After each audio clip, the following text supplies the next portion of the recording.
New questions today about the effectiveness of America's Secret Service in the wake of yet another attack. Is it fair criticism or just scapegoating?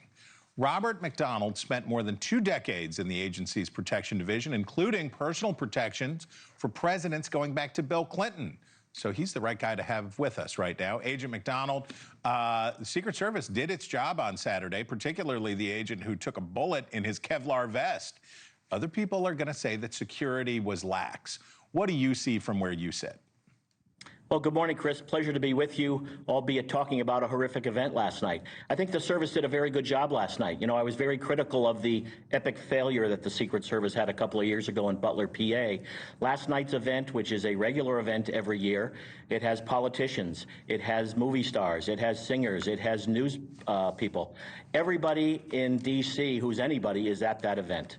You know, the one thing that the Secret Service doesn't have the luxury of doing is being able to be partaking in the physicality of a particular venue. That venue, as you know, takes care of a lot of different events during the year, the National Prayer Breakfast, this event, other conventions that our protectees speak to at a regular time.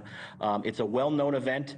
It's well known that the Hinckley shooting took place there 40-something years ago, and there's now a garage there for the Secret Service to bring its protectees. I think the Secret Service did a fantastic job last night. Nobody got hurt other than the officer who took a bullet to his bulletproof vest, other than perhaps a twisted ankle or a couple of skinned knees. Everybody seems to be okay, and that's the bottom line. Okay, so the suspect in this case, apparently, we're told, got inside the perimeter by booking a room in the hotel.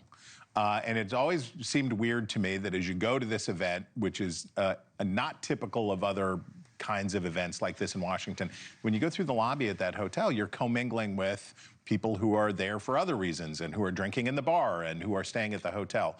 Does it make sense that that an event like this should be held in a place that's doing other kinds of business, or should this be at Constitution Hall or one of those many facilities in Washington that are just single purpose? Well, that would be terrific if we were able to do that. I'm not sure that that venue would be able to get the amount of people in there that want to get into this type of event.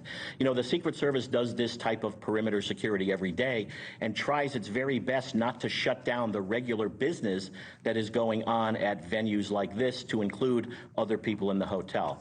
I might take challenge with your statement about he got into the perimeter. He got into the hotel and broke through the perimeter down below, but the perimeter really is only carrying the area in and around, or the secure perimeter, I should say, is really only carrying in and around that ballroom. So there are layers, as you know, of protection that are put in place to weed out and try to keep people like this away from the actual venue.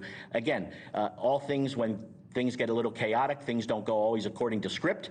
And I think that last night, again, all in all, everything worked out very well from the protective advance standpoint, as well as the details responding to the dais and all the other details that are there with all the protectees of the cabinet secretaries. Yeah, speaking of that, what about having this many people in the line of presidential succession in one room? That seems like, you know, when we have the State of the Union or things like that, when we have with this concentration of dignitaries. I mean, you've been part of planning G8s and other kinds of where you have these large concentrations. Do we need to rethink the idea that we'd have a dozen people in the line of presidential succession in one room? Yeah, I think your point is spot on, Chris. This is something that we probably need to be looking at going forward. President Trump does seem to have a lot of cabinet members in and around very events that he does, and I don't seem to remember that with other presidents that I've been with the number of cabinet members that are at various events. So that is something that probably the Secret Service may want to generate some discussions with the Trump administration to see how we can potentially alleviate that kind of exposure and those kind of issues. Agent McDonald, thank you for your service. Thank you for your time today. Have a great day. Thank you, Chris. See you next time. Thank you for watching. Subscribe below and download our NewsNation app right now on your phone, and you will get fact-based, unbiased news for all Americans.